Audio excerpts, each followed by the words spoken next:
Memorandum of Understanding, Jewe Abuja National Assembly. IG2 document, J1 boundary adjustment. No one time on a Kogi, not central.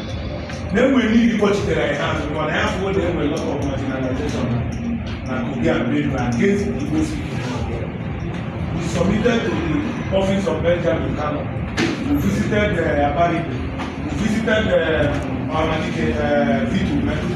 We visited the fire bank of Blessed Memory. We visited Ned Woko. We submitted another document. Now, you know what we were speaking on that actually, because I never said before. We want to reawaken. I mean, all of the number 6 states, Eastern State, I want to move to that level.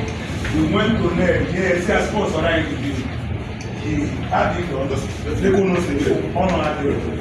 This is a public hearing now. I do want to. When I had the legal this is the Tuesday when I leak I came, but I don't late. I wanted to see teaching. Boy and a phone. I came boy and a phone. See, I see Jane at the airport. I know what I am for. You, EI, OBG, Mutona. Oh, we make it up. We're organizing a conference August 29th and 30th.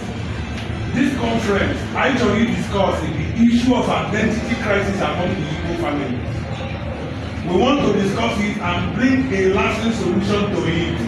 Na ndị Igbo onye ba na ha kpọsịfụzi onwe ya azụ n'Igbo sị na ọ bụrụ onye Igbo. Anyị ma ka anyị si wee dị.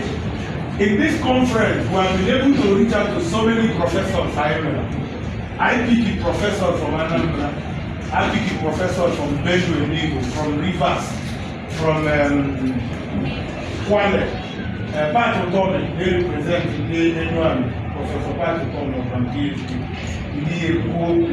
at this conference. And we see Oga Ezuezu, about the father of Igbo nation, Anoro Yamikizo Adeze Igbo body. That we need to come, I go around, then I must say, I see here, Igbo, let's say, don't change by no, you're still Igbo to carry on. You need everything in now. Now, the vision, the two examples, or for that we need to go to their fathers, I want them for behind them. You can't be so good, no to do behind. So, don't be over, I cover a team with the board. Obi ni mo an wọlé na nnọọ n'etiti ọnụ. Ana na-eti eji ohere a bụ ndị ọbụla anyị na-eme anyị adịghị eme in neglect of ọhaneze ndị Igbo. Anyị na-eme ihe n'ụdị n'ụlọ kwa anyị na-azụ ịna smọt na ihe ụmụ na-anọghị kpa nkata dị otu a nọ n'ime ụlọ. So I believe there is an open door otu a mpụ ebe a now. Ka anyị ruru nwee ike eme gịnị to create ya more.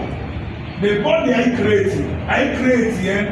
Or anything illegal. That somebody can reach here one in man and they group over illegal.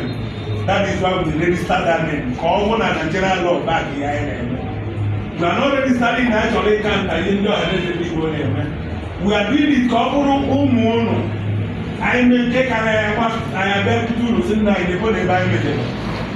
But then I come I didn't all my eyes. Ahaneze, Igbo people.